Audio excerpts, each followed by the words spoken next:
तो दोस्तों, मेरी मुस्कान सहेली है, मुस्कान दीदी है, मैं उनसे भी नहीं मिल पा रही हूँ क्योंकि नज़दीक में है और संडे के दिन मिलने वाली थी कि मिलने जाऊँगी। तो इतनी बारिश दोस्तों, मुंबई में तो बारिश छोड़ने का नाम ही नहीं ले रहा है कि इतनी बारिश हो रही है, जबकि पास में है, उसके बाद भी नहीं मिल पा रही हूँ। तो दोस्तों, मैं जाऊँगी मिलने उनसे।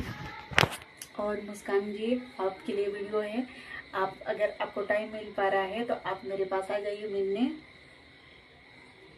और उनसे कुछ जानकारी भी पूछना है। गांव से आई है और गांव, अरे कितनी मतलब मिलने का बेचैनी इतनी हो रही है, लेकिन मिल नहीं पा रही हूँ। बस बात हुआ था, जाऊंगी मिलने। अब कल सोच रही हूँ, कल जाऊंगी शाम को कल जाऊंगी। आज तो नहीं जा पाई, आज तो सोची थी जाऊंगी।